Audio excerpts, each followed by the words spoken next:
Shun had been a weak crybaby when he moved away from Nana, his childhood friend. After a long time away, he returns home with unbelievable muscles. He says hi to Nana for the first time in forever, explaining that he found work in their hometown. She, on the other hand, can't seem to grasp how he got so buff. She gets so distracted that she keeps feeling him up until he objects against it, telling her that he's a guy and that she's harassing him. Nana quickly apologizes as she explains how carried away she got. To even things out, she asks our boy to also touch her. Shun begins to quiver, whether from shame or anger, one can't tell. He brings himself to ask if Nana has been giving other boys the same opportunity, and then grabs her by the arm.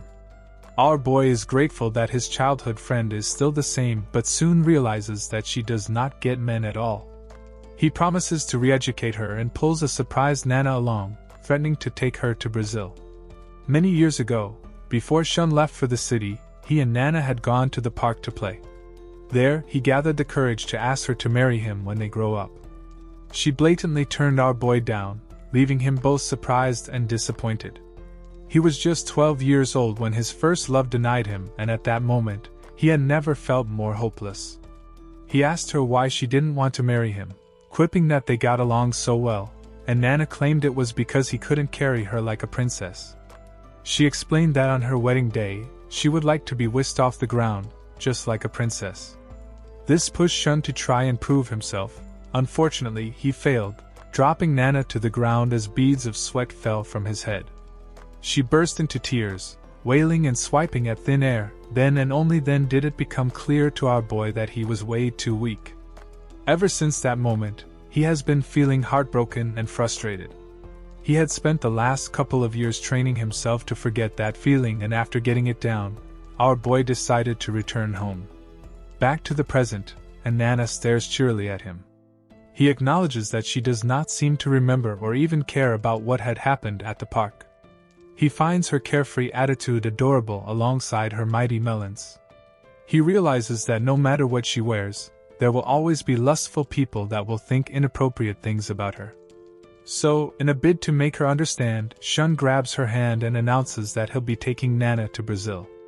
She tries to stop him as they walk up the stairs, but our boy does not listen until she yells that he's grabbing her so hard that it hurts. Shun quickly gets a hold of himself and apologizes to his friend. She in turn tells him that he was being so forceful, and rounds up by declaring that she's not going anywhere. Nana then leaves him with only one option, and that is to hold her hand properly. Shun takes a moment to think but blushes as a result.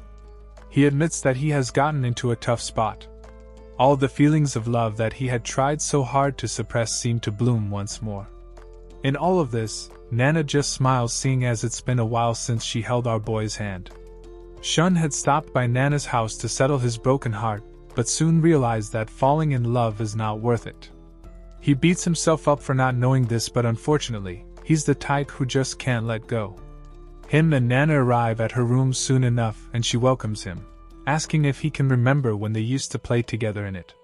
He takes a look around and admits that it seems different from before, and his friend just blames it on how much he has grown. Shun's eye catches a furry doll on the table, and memories begin to flood in. He claims that he remembers it because she had given the plushie to him back in the day. She picks it up to show Shun and smiles as they reminisce together. Apparently, our boy still treasures it dearly because he does not hate cute things, but mostly because Nana gave it to him. She breaks into a story about how Shun wasn't talking to her before he left, and it had felt like a breakup to her. In Shun's defense, he had thought they would never see each other again, and that made the day he moved a truly happy one. Nana calls his name, bringing him back from memory lane. She hopes it's not too late, and welcomes our boy back home.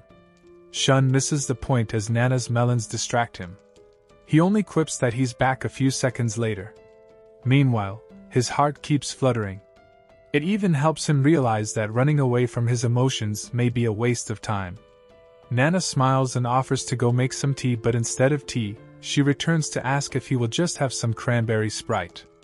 Nana returns with 2 glasses of tea laced with ice cubes, and as soon as she drops them, she asks what Shun meant when he said he wanted to re-educate her.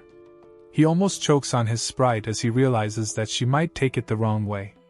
He wanted to tell her that he was going to teach her using his own body but managed to switch the topic to Nana's clothes being too revealing. She grows wide-eyed as he suggests that she wears something else. Enthusiastically, Nana declares that she does not like the heat and prefers to dress functionally. Shun immediately objects to her logic and starts a dialogue about her being in danger of getting molested by looking like that. He feels she can turn on the AC is one of the many ways to deal with the heat. He also feels she could do with wearing a long skirt to hide her legs and covering up her melons. Cuts him off mid-conversation, admitting that all his ideas are great and everything, but she feels different. She had decided not to worry about others or wear covering clothes because she wears what's more comfortable for her. The once calm Nana then raises her voice, telling our boy that she has definitely been stared at before. She then declares that she's careful and will be fine. Shun goes blank as he admits to himself that the girl before him does not sound the least bit reassuring. He just concludes that she must have thought about it on her own. He remembers that she was the same when they were younger too. Back then, he had asked why she was trying to be friends with him, and Nana plainly told him that it was because she wanted to know him better. Shun shakes off the memory, telling himself that this isn't the time to be reminiscing. He then tells her that her feelings are important too and asks if everyone won't be worrying about her. He asks if her parents or boyfriend won't worry, and the mention of a boyfriend surprises Nana. Sean already blushed as he asked the question, and it gets more awkward as Nana scratches her head and admits that her boyfriend does not exist. Our boy thanks God in his heart but keeps a stern expression on the outside. As he's thinking about it, Nana interrupts his thoughts, staring at the ground as she asks if he has a girlfriend. He's surprised by her question and notices how hard Nana is blushing. Shun confirms if Nana would like to know about his relationship status, and by now, our girl's face is as red as stop signs. She stutters her reply, admitting that if he happens to have a girlfriend then she shouldn't have touched him the way she did when he newly arrived. As she's admitting that he was right to be cautious, our boy cuts her off and confesses that he does not have a girlfriend. He explains that he had warned her previously because he thought she was touchy with everyone. In truth, he does not mind if she's the one touching him, and he makes this abundantly clear. Nana begins to blush all over again. It gets so bad that she can't make full sentences anymore. Our boy has to help her complete her words, thinking that she's asking whether he's a pervert or not. Shyly, Nana looks away, confessing that the way he had said it and the mood he had set were totally different from how he used to do things. She gets caught staring up at Shun, with him pulling even closer as he softly calls her name. He asks if she feels some type of way when he's with her, and by now, both Shun and our girl are kneeling on the floor with mere inches separating their faces. She turns red all over again as an awkward silence fills the room. Luckily, she's saved by her mother announcing her arrival. She yells, asking if anyone is home, and that's when Nana gathers herself enough to respond in the positive. She then heads downstairs, telling Shun that she's going to talk with her mother for a moment. He waits until she leaves before heaving a sigh of relief, and admits to himself that he made Nana run away because he had come too close. He imagines himself as a little boy but wonders what his childhood friend now thinks of him. Shun also goes down to say hi to Nana's mother. She expresses her surprise to see him, and how much he has grown over the years. Our boy bows his head as he apologizes for coming empty-handed, but Nana's mother could care less. She tells him that he shouldn't worry but proceeds to mention how amazing she finds his muscles. She begins to feel them up until Nana calls her to order, grabbing Shun by the arm and lodging said arm between her melons. Our boy is conscious of this but just watches as Nana tells her mother that touching him like that is considered harassment. Her mother had no idea. She then asks whether Nana is allowed to touch him, and her daughter shyly reiterates that Chun gave her permission earlier. Our boy tries to defend himself but blushes too much to complete his sentence. Nana's mom understands that it must be the power of love but keeps silent about it. As the kids stare at each other, she asks Chun to join them for lunch since it's almost time to eat anyway. Nana backs up her mother, thus pushing our boy into a tight spot. He still declines, looking away as he thanks them for the offer. He tells them that he already has plans for the day. Nana quips that he does not have to hold back and asks if it's because of his diet. She goes a step further and explains that her mother is a nutritionist so he does not have to worry. Even after Nana promises to help out in the kitchen, Shun still tries to decline the offer. Unfortunately, he's weak against her when she stares up and claims that she wants to know what he now likes to eat. He ends up caving in, leaving the other two ladies to express their excitement. Nana and her mom prepare garlic roasted skinless chicken thighs and apologize for keeping Shun waiting afterwards. They bid him bon appetit, and in turn he thanks them both. After he digs in, Nana is curious to know what he thinks about the meal. Our boy then confesses that it's quite tasty, and it brings smiles to the faces of both ladies. Nana's mother asks Shun if this is his first time living alone, and he affirms it. Our boy had planned to live with his grandparents, but he didn't want to bother them, so he rented an apartment in town. She asks what he does for work, and Shun lets her know that he's a new employee at City Hall. She then tells him that Nana will be starting a new job too, but she'll be a kindergarten teacher come spring. The girl lets out a shy laugh before admitting how glad she is that he got the job. She likened the situation to when they were kids and quips that it was lonely when they weren't hanging out together. Shun thinks so too and confesses that he's glad he got to meet her because he does not know many people in town. She hesitates and then smiles, telling our boy that there's no problem. She even suggests that they hang out that weekend. Moments later, realizes that Shun didn't eat his carrots and asks if he still does not eat them. Our boy claims that he can, but he'll have to cut them into small pieces. He resolves to do that later. Nana does not wait though. She concludes that he's not good with the cutting and offers to help him. She then picks up a piece with her fork and has Shun open his mouth so she can feed him. Our boy is surprised and blushes as he declares that he can do it himself. She does not give it a rest and continues bugging him till he shamefully opens his mouth. She feeds him the carrot, and as he's chewing she cheers him on for it, telling him that he did a good job. She repeats this, leaving her mother to wonder if Nana forgot that she was still there. She smiles at them contentedly as they go about their business. After everything, Nana sees Shun off. They both stand outside and she thanks him for coming. She then hands him an envelope, stating that it's her contact information and that he should remember to add her up later. Shun is quite blindsided seeing as he had come by to try and overcome the trauma of his first love.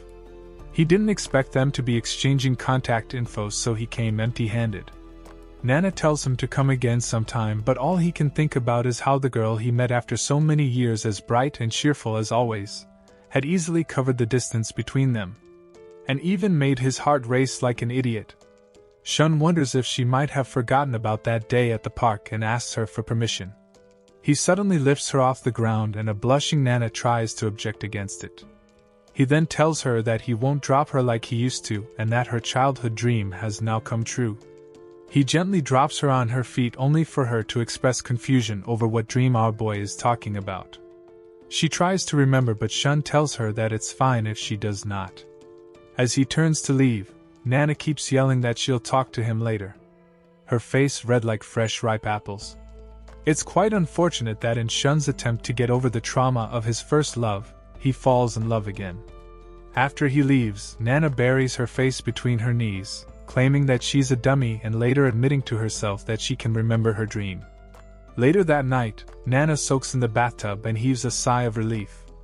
She quips that a lot of things happened that day and remembers how a fine and grown version of Shun had visited her after a long time. She remembers how he had lifted her and talked about her dream coming true. This sends her blushing so much that she screams from embarrassment.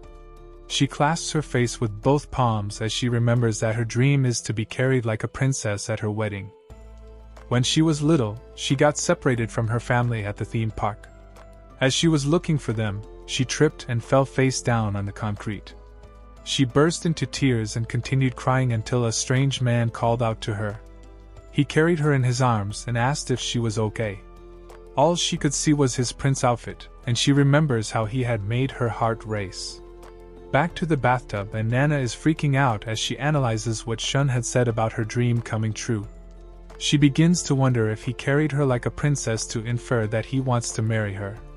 She swipes it off but is still disturbed by the fact that Shun must have been worried about the beach incident this whole time. Seeing as they haven't met each other for years, she has no idea how he felt when he mentioned her dream. She gets more shy with each passing second and stands up with nothing on, screaming that she can't stop worrying. Nana then promises to become friends with Shun just like before. Having calmed down, she walks out of the tub and then out of the bathroom with a smile on her face. On the other hand, Shun had also returned from taking a shower. He sits to check his phone and meets a message from Nana asking to visit his apartment the following week. Our boy's jaw drops in surprise as he continues staring at the message. The day is April 1st. Shun adjusts his tie as he gets ready for the first working day of the new year. More importantly, it also happens to be the day Nana had promised to come visit his apartment. He throws on his suit and moments later, hears a buzz for his apartment. Shun then heads down to join a dressed-up Nana who claims that she came by to take photos of the first day of their adult lives. They exchange pleasantries and Shun admits to himself that he's happy about Nana wanting to make some memories. As they walk, all our boy wants is to get that heart-racing feeling that he had gotten when she first messaged him. Instead, he hears talk of how his suit fits him well and makes him look like a bodyguard. He expects much more but Nana keeps having him pose for pictures. He chucks it up to her seeing him as a close childhood friend of hers and blames this for why she cares about him so much. He then asks for a chance to take some photos and Nana easily agrees. He pulls out his phone, puts down his bag, and pulls her to himself for a selfie. He plans to be more aware of himself as a man, so he tells Nana that she should bear with him while he takes another picture from a different angle. She agrees and he keeps taking some raunchy selfies that make all the passers-by go red at the sight of them flirting in the morning. Nana and Shun continue their journey to work and our boy asks if she commutes by train. She corrects him, explaining that she cycles because her workplace is close to home. They pass by a park that brings back memories, making Nana remind Shun of how they used to play there when they were little. Our boy notices how much more energetic Nana is than usual, and begins to wonder if it's because of how close they came to each other when they were taking pictures. It makes him kind of glad, so he decides to play a little game. Shun turns to Nana and asks her to come to his place on her next day off. Unfortunately, a bus passing by obstructs her hearing, so she asks him to repeat himself. Shun has to psych himself up to try again, and to ensure she hears him this time, he decides to talk directly into her ear. As soon as he invites her over, Nana begins to fluster. He awaits an answer, but all she says is that talking into her ear is a no-no. She has such a depraved look in her eyes that it stifles Shun in his steps. Nana then rushes off and yells that she will give her reply later. He tried to get her to wait, but it's too late already. He's left asking himself whether the reply had been put on hold or not. Blushing like no man's business, Nana gets on her bicycle and quickly rides away, thinking to herself that she left without giving Shun an answer. To her, he had sounded way too lewd with his request. She welcomes the idea of her overthinking things because all Shun did was try to make her hear him. It's too bad that all she can think about is how his voice is so deep yet so gentle. This sense tingles all over her body, and she gets lost in the feeling until she realizes that she's still riding her bike. It dawns on her that she should look at where she's going rather than zoning out because of the events from earlier. It becomes apparent that she may be the lewd one, and Nana refuses to believe it. As she arrives at a crosswalk, she admits that she would like to visit Shun's house again. Thoughts of them being just friends then seep in despite her making such a lewd face. She realizes that she is probably bright red from all the shame, and concludes that it's going to be a problem. Nana needs some time to cool off before she meets Shun, and hopes that he can wait a little longer for her reply. She brushes off the matter at hand before concentrating on getting to school. Shun arrives at City Hall and publicly declares that he's under their care. He then introduces himself as Adachi Shun, and quips that he's looking forward to working with everyone. They applaud him as he bows, and everyone goes their separate ways afterwards.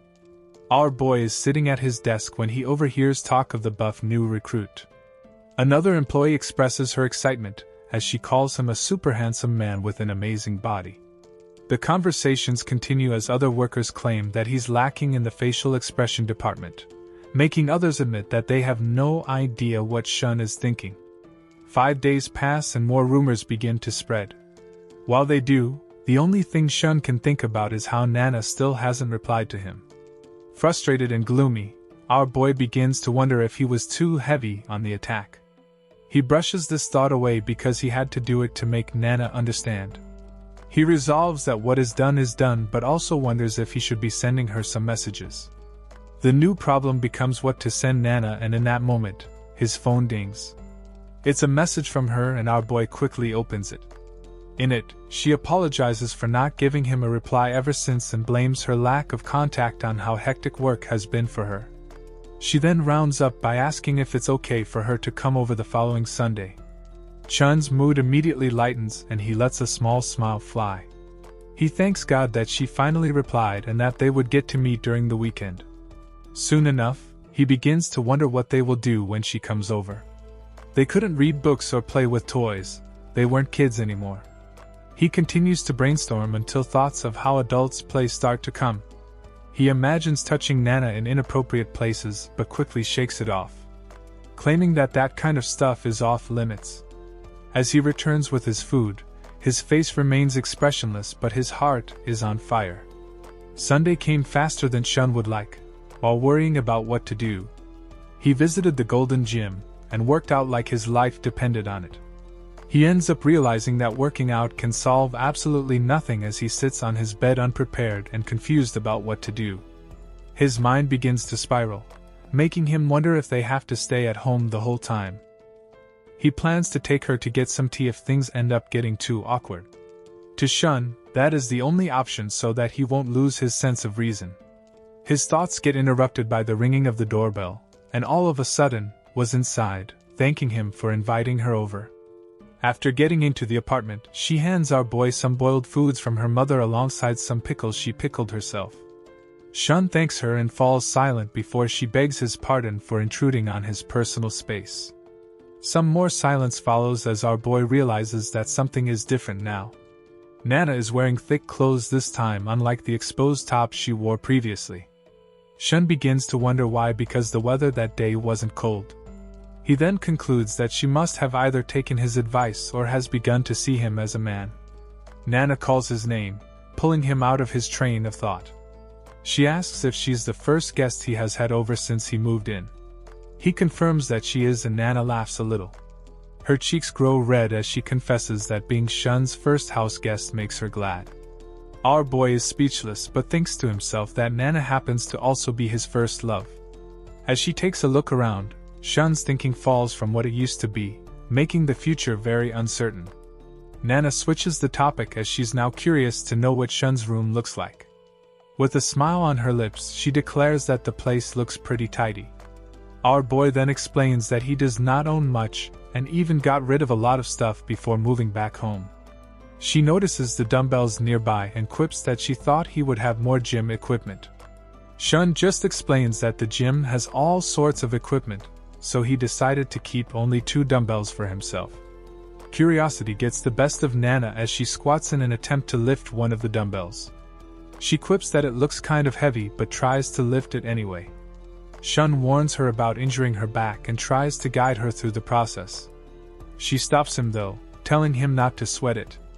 Nana thinks she can handle a little weight lifting because she works with kids but ends up slipping up and falling into Shun's body. As he looks down at her, he reminds Nana not to push herself, and she stutters as she agrees with him. They maintain the unplanned embrace for a moment, and the silence makes everything become awkward. So much so that they both begin to blush. Shun quickly separates himself from her, and Nana apologizes and thanks him in the same sentence. Without looking at her, our boy says it's nothing and leaves under the guise of getting them something to drink. Shun would have loved it if they continued their embrace, but he's much too shy to say anything about it. Shun arrives with the drinks in hand and offers an apology for keeping Nana waiting. She says it's fine and then proceeds to peel out a photo album from her bag. Apparently, she had compiled all the pictures she took into it, and presented it as a surprise to our boy.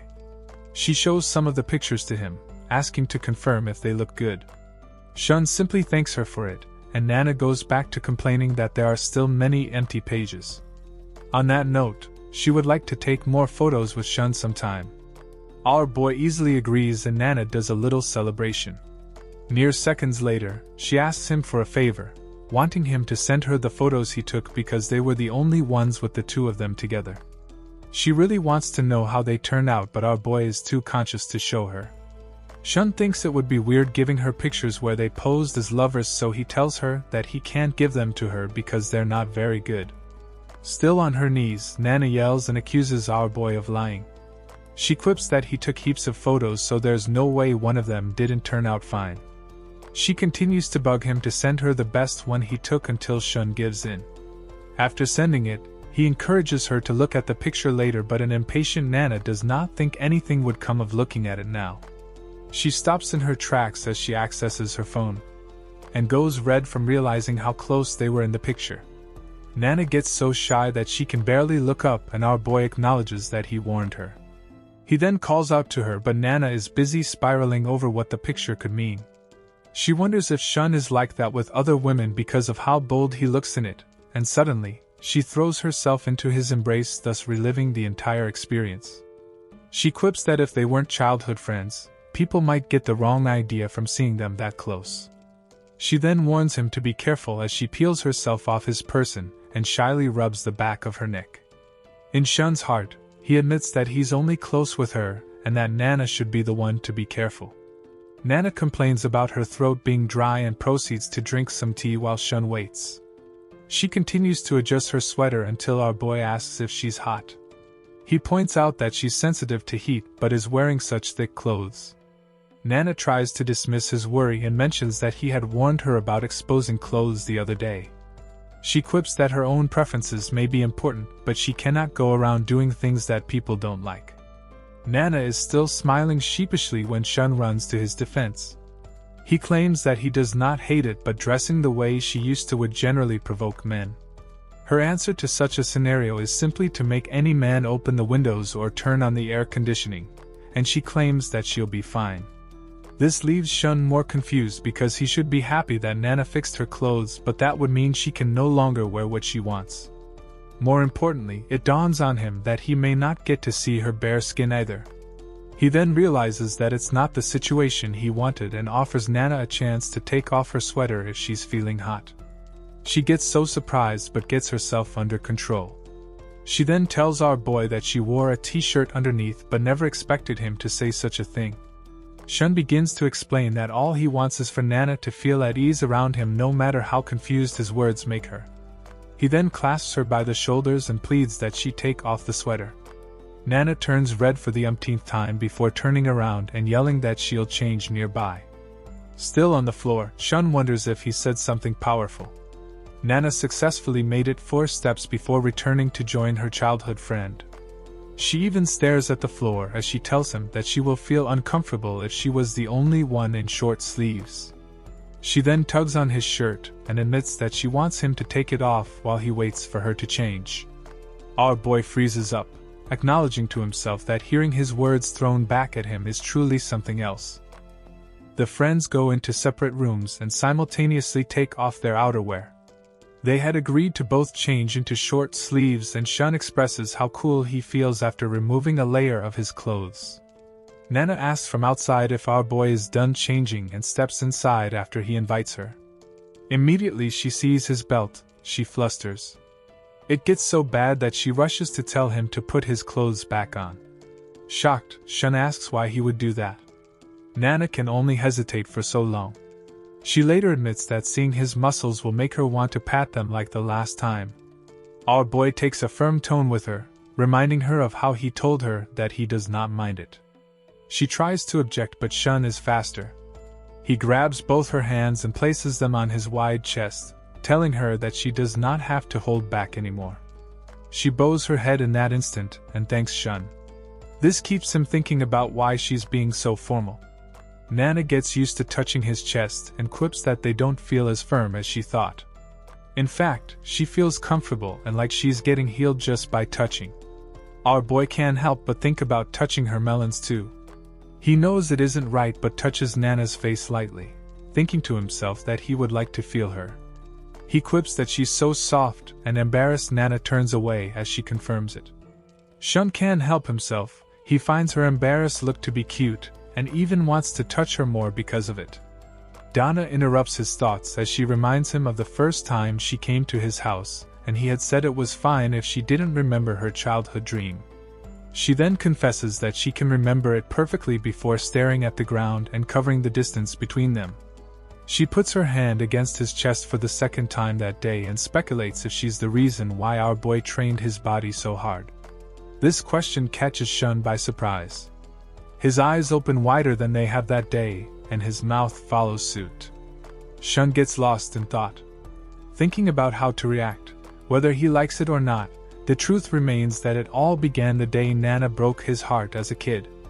He thinks it'll just be easier to nod to her question and finds it quite depressing to admit that he trained his body because of a childhood friend he hadn't met in 15 years.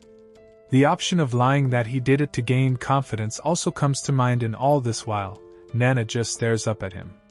He keeps deliberating on how to reply for fear of ruining whatever good impression she may have of him. This could easily become his second heartbreak, and despite our boy's objection to answering her question with another question, he goes for it because he wants to know why she asked. Nana's gaze returns to the ground as she stutters that it would make her happy if she's the reason he worked out. Her answer becomes Shun's second surprise and he confirms if she wouldn't hate it. Nana is quick to deny it, saying that she would never think like that. She tells him that training his body must have taken a lot of time and effort, which she understands and respects. She goes on about their farewell as kids, feeling like a breakup, and how she always wondered whether he forgot her. She looks away as she admits again that it would make her happy if she was one of the reasons for his working out. Our boy calls her name softly, and Nana apologizes for what happened when they were kids, confessing that she always felt like she hurt his feelings. Shun immediately pulls her in for a tight hug, leaving Nana to shout his name. He looks down at her subtly, and tells her that she does not need to apologize. He too is glad that she thinks that way because it makes all his training worth it. After this statement, Nana eases up and immerses herself into Shun's mass, closing her eyes to savor the moment.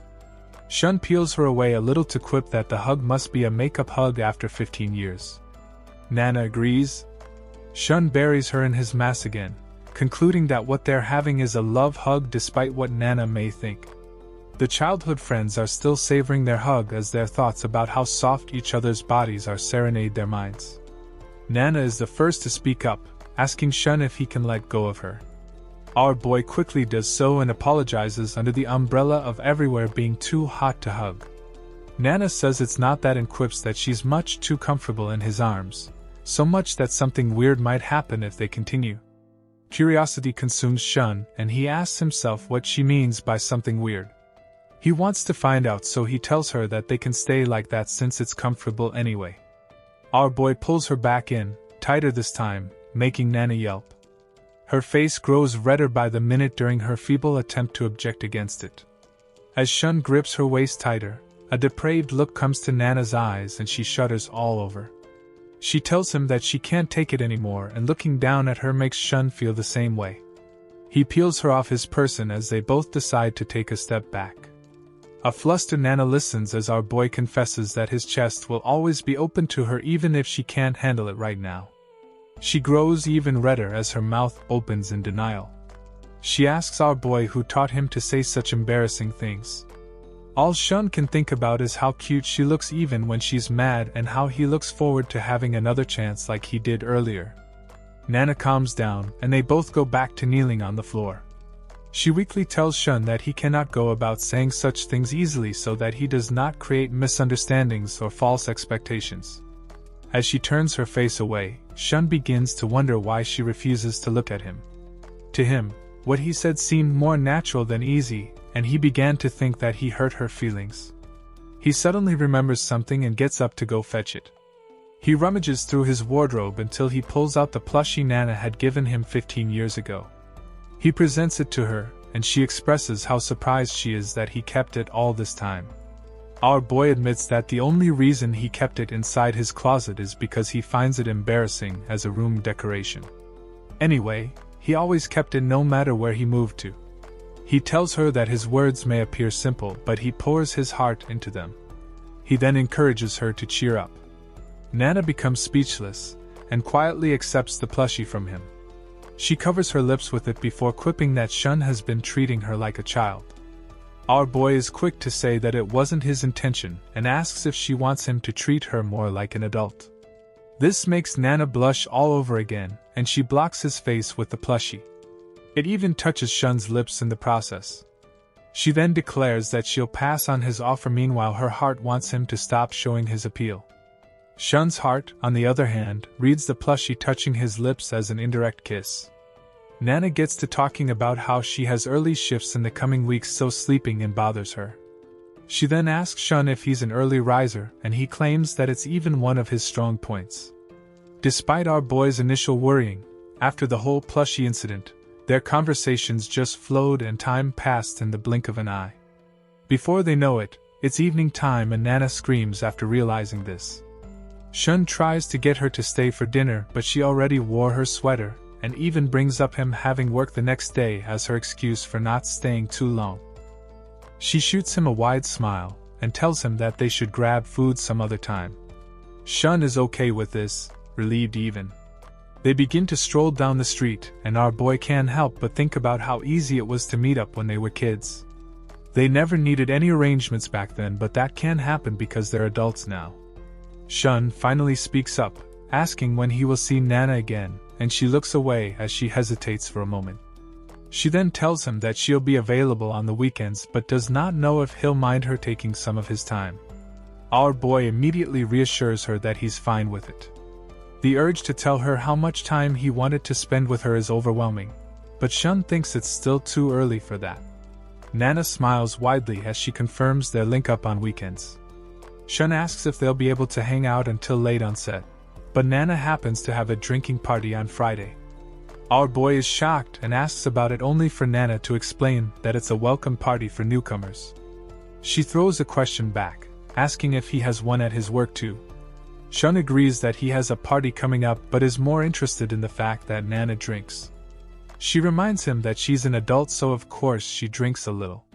Shun starts to wonder what drunk Nana will look like and concludes that it might be dangerous for her. This pushes him to tell her that he'll come to the party to pick her up after it's done.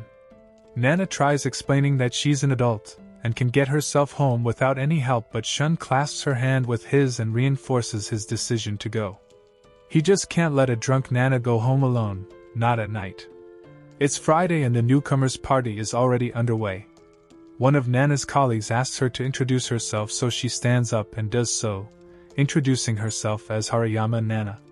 She announces that she will be working as the assistant homeroom teacher for the Himawari class, and that she's sure to cause a lot of trouble but aims to learn from other teachers as she does her absolute best. They all applaud her with smiles on their faces, and Shinozaki expresses how nice it is that Nana is energetic, telling her that all the kids love her. Nana is too humble to take all the credit, so she pushes some to this colleague.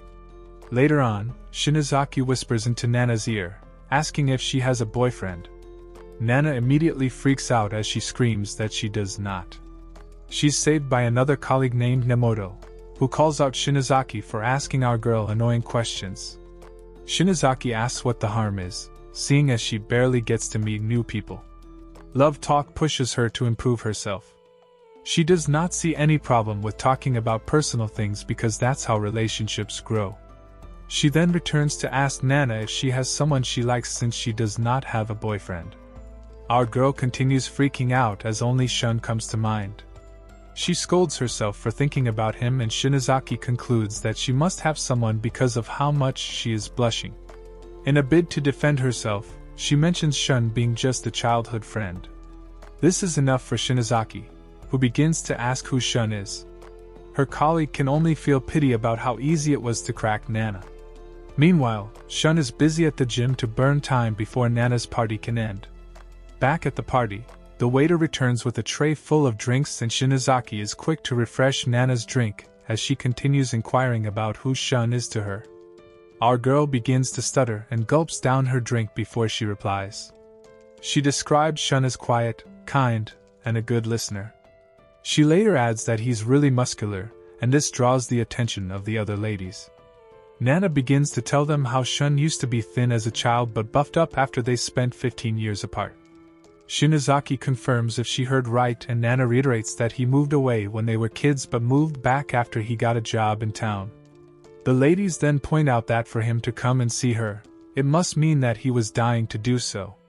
Shino is more interested in how ripped Shun is, and Nana tells her that it's even obvious through his clothes. She also adds that he has a good sense of style. Nana goes on about how his pecs are especially nice, and how they look hard but are soothing and warm when you rest on them. Both ladies give Nana suspicious looks. Shinozaki asks if she's sure they're not dating, and Nana confirms that they're not. Nemoto then asks if Shun picked up such habits from his time abroad, putting our girl more on the defensive than ever. She tries to explain that Shun only promised to keep his chest open for her, but the ladies only get more convinced that she and Shun are dating. Nemoto quips that Shun seems like a very appealing person after everything she has heard about him. She then makes Nana understand that if she does not act quickly, someone might take him. She shoots our girl a mischievous smile as she tells her to be careful. Nana gets wide-eyed from the realization, and Shinozaki declares that drunk Nemoto strikes again. On the other hand, Shun is still working out as he waits for the party to end. Beads of sweat begin to pour from Nana's face as she thinks about Nemoto's threat. Shinozaki tries to get her to not be so scared, claiming that Nemoto was just messing with her. She reveals that Nemoto's longtime boyfriend cheated on her only to marry the new girl mere days after breaking up with her. Nemoto rushes to cut off Shinozaki after this and explains how slight miscommunication can destroy relationships. She then encourages Nana to cherish the relationship she has with her childhood friend.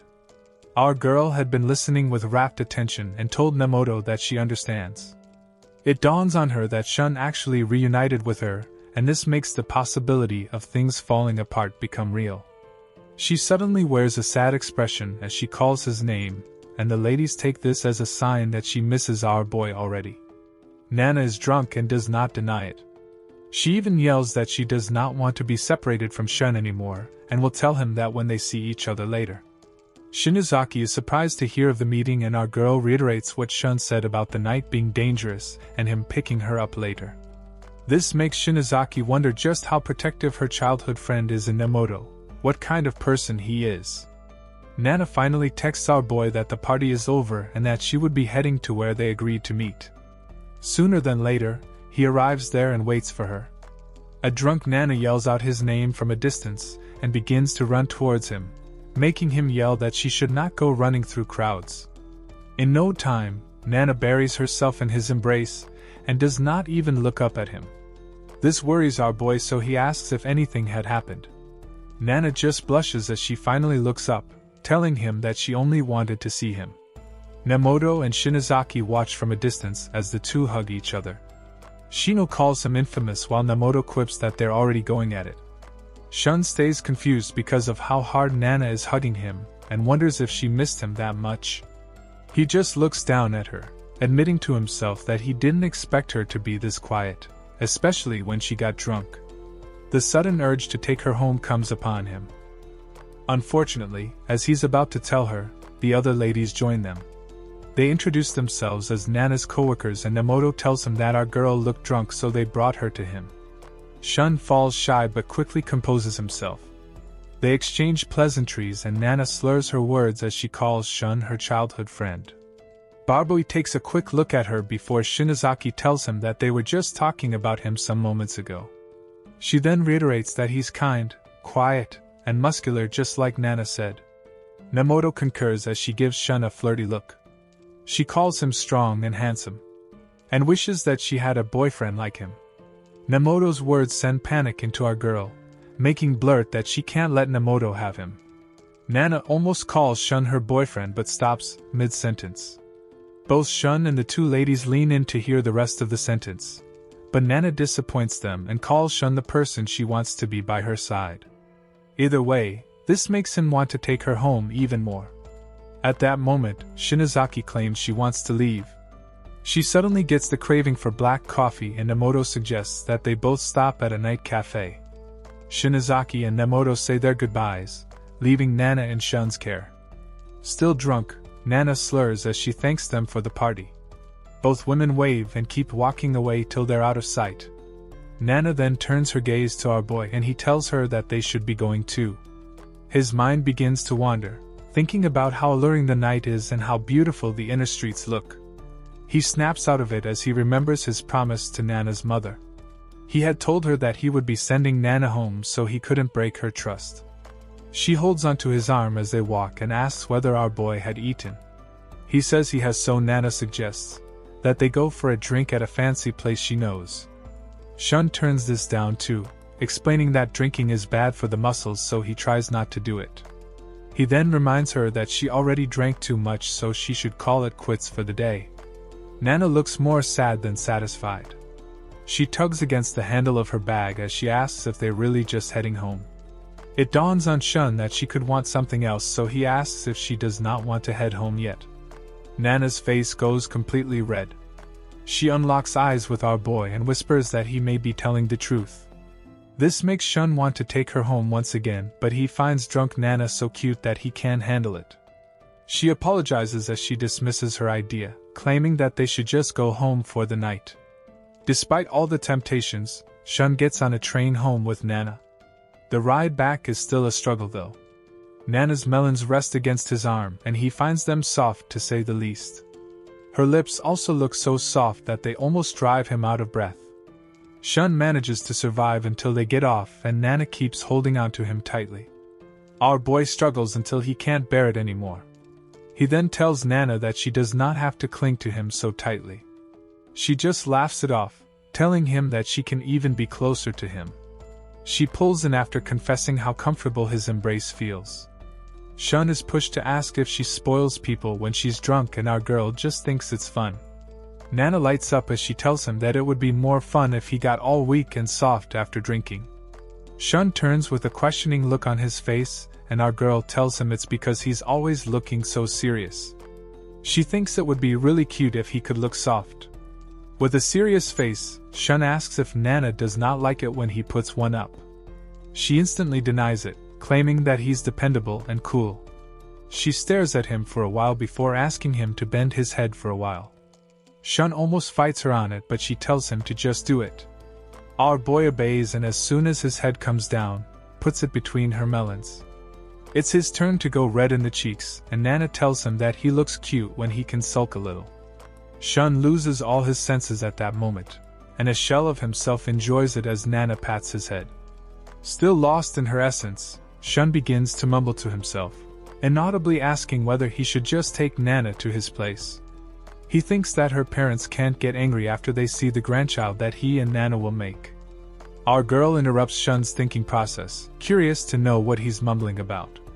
He just tells her that he can't talk because he's thinking about his future plans. Nana swallows her words until her house comes into view. She points it out, and quips that time flies when it's just the two of them heading home. Shun concurs as he realizes that they've actually gotten to her place. She calls on him and bows her head in gratitude because our boy saw her home safely. She goes on about him being tired from work but still creating time for her. She then expresses how happy their time together made her.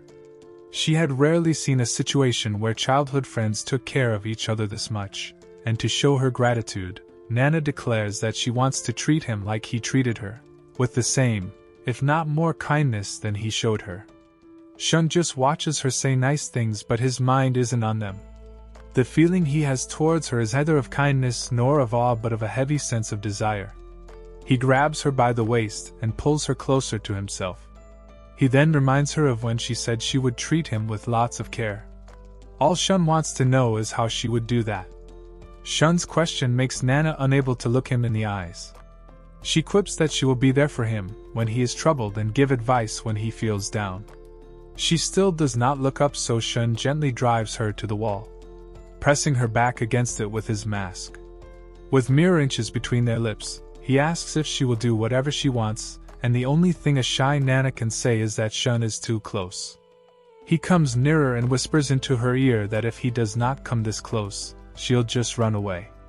Our girl basically whimpers from the pleasure, as she weakly warns Shun not to talk in her ears. He resolves not to scare her anymore by continuing, and Nana assures him that she's not going to run.